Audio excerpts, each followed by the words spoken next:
ദിലീപ് നായകനായി വരുന്ന ബബ്ബ മൂവിയുടെ ട്രെയിലർ ഇന്ന് റിലീസായിട്ടുണ്ട്. വിനീത് ശ്രീനിവാസനും ധ്യാൻ ശ്രീനിവാസനുമാണ് മറ്റു കഥാപാത്രങ്ങൾ ചെയ്യുന്ന പ്രധാന വ്യക്തികൾ. എന്നാൽ മൂവിയിൽ പ്രേക്ഷകർക്കായി ഇത്രയും വലിയൊരു ട്വിസ്റ്റ് കൊണ്ടുവരുമെന്നുള്ളത് ആരും പ്രതീക്ഷിച്ചു കാണില്ല. ഇത്തവണ ദിലീപിനൊപ്പം കട്ടയ്ക്ക് മത്സരിക്കുവാൻ ലാലേട്ടനും കൂടെയുണ്ടായിരുന്നു. ടീസറിൽ ആർക്കും ഇതുപോലൊരു ഹിന്റ് നൽകിയിട്ടുണ്ടായിരുന്നില്ല. എന്നാൽ ട്രെയിലർ കണ്ടപ്പോൾ എല്ലാവരും ഞെട്ടിക്കളഞ്ഞു. ലാലേട്ടന്റെ എൻട്രിയും കുറച്ച് സീക്വൻസും കാണുമ്പോൾ തന്നെ നമുക്ക് മനസ്സിലാകും ഇതൊരു കിടിലം മൂവിയാകാനുള്ള ചാൻസ് കാണുന്നുണ്ട്.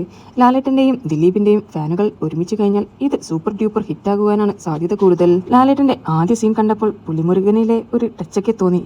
പിന്നീട് അങ്ങോട്ടേക്ക് ലാലേട്ടന്റെ വേറൊരു രൂപമായിരുന്നു കാണാൻ കഴിഞ്ഞിരുന്നത്.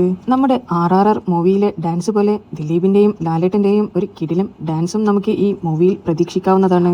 വളരെ പ്രതീക്ഷയോടുകൂടി ഡിസംബർ 18-നാണ് ഈ മൂവി റിലീസ് ചെയ്യുന്നത്. ടീസറും ട്രെയിലറും എല്ലാം കണ്ടതിന് ശേഷം ഇപ്പോൾ മൂവി കാണുവാനുള്ള ഒരു ചെറിയൊരു ക്യൂരിയോസിറ്റി വന്നിട്ടുണ്ട്.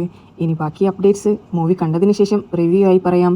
നിങ്ങൾക്ക് പുതിയ അപ്ഡേറ്റ്സ് അറിയുവാൻ താല്പര്യമുണ്ടെങ്കിൽ എൻ്റെ ചാനൽ സബ്സ്ക്രൈബ് ചെയ്ത് സപ്പോർട്ട് ചെയ്യുക.